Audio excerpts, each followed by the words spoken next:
कहते हैं जहाँ चाह वहाँ राह। अब तक अमेरिका जो काम करता था वो काम भारत ने किया है और अब यूरोप खुद लूटने को तैयार हो गया है भारत के सामने। यहाँ तक कि नाटो देश आ रहे हैं भारत के शरण में। तो वही दूसरी तरफ बड़ी खबर निकल कर आ रही है, इजराइल ने रूसी सैनिकों पर कर दिया हमला। इसके अलावा बहुत कुछ, आइए जानते हैं इन खबरों को विस्तार से। अमेरिका की रणनीतियों को आप देखेंगे तो अमेरिका जिस तरीके से सुपर पावर बना है, उसके सुपर पावर बनने में उसके लूटने का अंदाज बहुत ही ज्यादा अलग है। दुनिया को लूट लूट कर किस तरीके से पैसे बनाए जाते हैं वो अमेरिका से सीखना चाहिए। अमेरिका का सिद्धांत बड़ा ही सिंपल सा है, सांप भी मर जाए और लाठी भी न टूटे। अब आप उसके पैटर्न को देखेंगे तो कहीं पे जहाँ वो युद्ध लड़ने जाता है वहाँ वो युद्ध भी लड़ता है, युद्ध जीत भी जाता है। वैसे युद्ध लड़ने की वजह से जीत हो या हार हो देशों को हानि होती है, लेकिन अमेरिका को हानि नहीं होती है बल्कि हर एक युद्ध से लाभ ही हो जाता है। अब जरा इराक की युद्ध शैली को निकालिए और उसको जरा ध्यान से देखिए। इराक में अमेरिका ने अपने नाटो सहयोगियों के साथ हमला बोल दिया। अब यहाँ पर अमेरिका के हाथ तेल के कुएं तो लगे, साथ ही अमेरिका को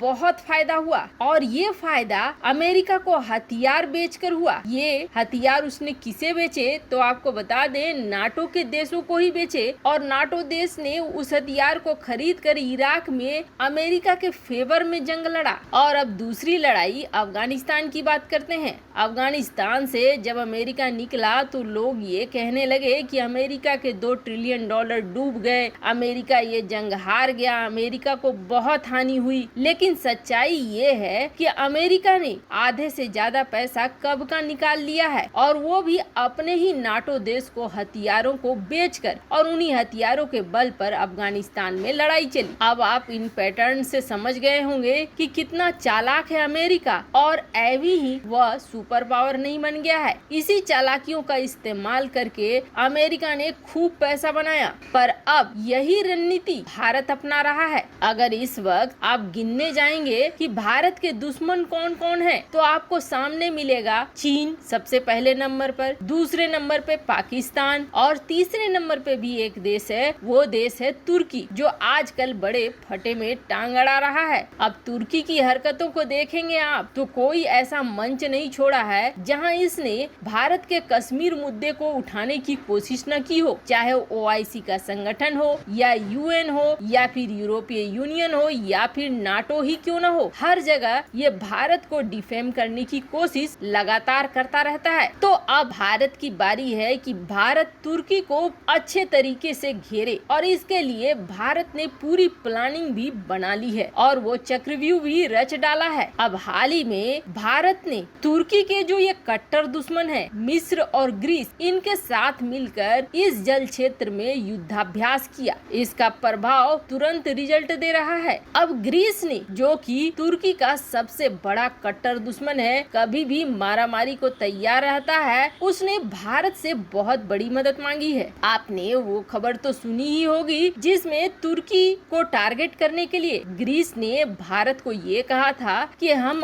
अपने राफेल में ब्रह्मोस का वर्जन लगाना चाहते हैं, इसलिए राफेल और ब्रह्मोस का एक साथ परीक्षण किया जाए। अब इस मामले में एक कदम आगे बढ़ गया है ग्रीस भी और भारत भी, और अब बात ये हो रही है कि इस मामले में दोनों ही देश एक दूसरे का सहयोग करके आगे बढ़ेंगे। अब यहाँ पर भारत को डबल फायदा हो रहा है। एक तो ग्रीस को ब्रह्मोस बेचकर भारत अच्छा खासा मुनाफा कमाने वाला है, तो वहीं ग्रीस के उन हथियारों का इस्तेमाल करने से भारत का दुश्मन तुर्की तबाह होने वाला है। और अब तुर्की, जिसकी वायुसेना पहले से ही धराशायी हो चुकी है, उसके लिए एक बड़ा बिगुल बजा दिया है भारत ने कि अगर तुर्की ने अब भारत के खिलाफ किसी भी मंच पर बोलने की कोशिश करी तो फिर ग्रीस को भारत और भी हथियार मुहैया कराएगा, जिसके लिए ग्रीस तैयार बैठा है कि कब आप हमें हथियार बेचो और हमारे साथ आकर खड़े हो जाओ। अब जहाँ तक बात करें तुर्की और रूस की, क्योंकि ब्रह्मोस रूस के पार्टनरशिप में बनी हुई है और तुर्की रूस की इस वक्त बहुत अच्छी दोस्ती है, तो क्या रूस इसमें बीच में आएगा? तो आपको बता दें ऐसा नहीं होगा, क्योंकि भारत की भागीदारी 51% की है। ऐसे में भारत अपने निर्णय ले सकता है। तो वहीं दूसरी तरफ तुर्की की बात करें तो तुर्की से तो इस वक्त पूरे यूरोप के देश भी नफरत कर रहे हैं, अमेरिका भी नफरत कर रहा है और भारत को भी वो धीरे धीरे अपना दुश्मन बना ही रहा है। और बचा चीन, तो चीन को ये काफी लीपापोती करने की कोशिश करते हैं, लेकिन खलीफा बनने की चाहत बार बार उछल कर निकल जाती है, जिसकी वजह से चीन भी कहीं न कहीं उइगर मुसलमानों के मामले के कारण तुर्की को पसंद नहीं करता है। ऐसे में इस क्षेत्र में तुर्की बिल्कुल अकेला पड़ जा रहा है। अब अगर भारत तुर्की के खिलाफ कुछ भी ऐसा करता है तो उल्टा इन देशों से भारत को समर्थन ही मिलेगा, विरोध नहीं मिलेगा। कहीं ऐसा ना हो जाए कि बाइडेन ये कह दे कि ग्रीस में जो हमारा नेवल अड्डा है उसका इस्तेमाल कर लो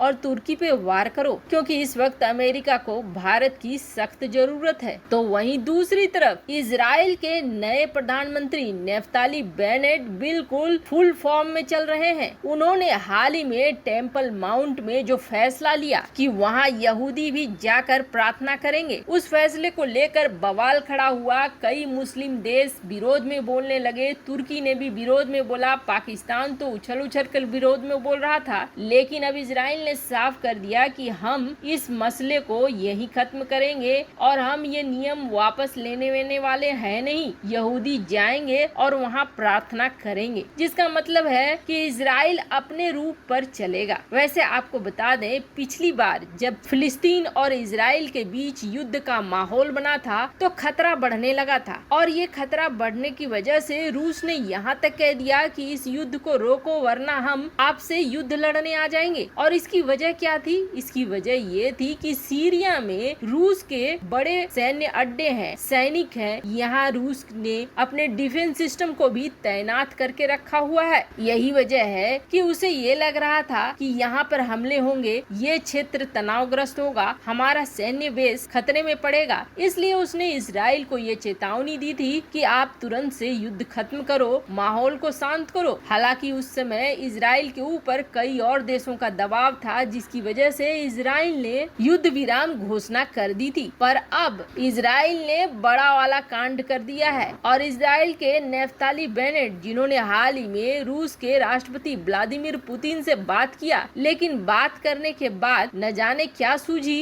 कि उन्होंने इतने बड़े एक्शन का ऑर्डर दे दिया। आपको बता दें, इजराइल ने ताबड़तोड़ फायरिंग करवा दी है और ये फायरिंग सीरिया में कराई गई है, खास तौर पे उन जगहों पर कराई गई है जहां पर रूसी सैनिक थे। इजराइल ने एक एरियल अटैक करवाया है सीरिया के साउथ ईस्ट इलाके में, नॉर्दर्न एलेप्पो प्रोविंस में, एलेप्पो राज्य में, और ये वो इलाके हैं जहां ईरान और रूस के सैन्य बेस हैं। कहा जा रहा है कि सीरिया के मिलिट्री पोस्ट पे ये धमाके होने शुरू हो गए। वैसे अभी रूस की तरफ से कोई बयान नहीं आया है और न ही इसके बारे में डिटेल आई है कि कितने हताहत हुए, पर जल्द यहाँ पर तनाव और भी ज्यादा बढ़ेगा। वैसे आपको क्या लगता है, ग्रीस को हथियार बेचकर भारत सही कर रहा है या गलत? कमेंट कर अपनी राय जरूर बताएं। जल्द मिलते हैं अगले वीडियो में नई खबर के साथ।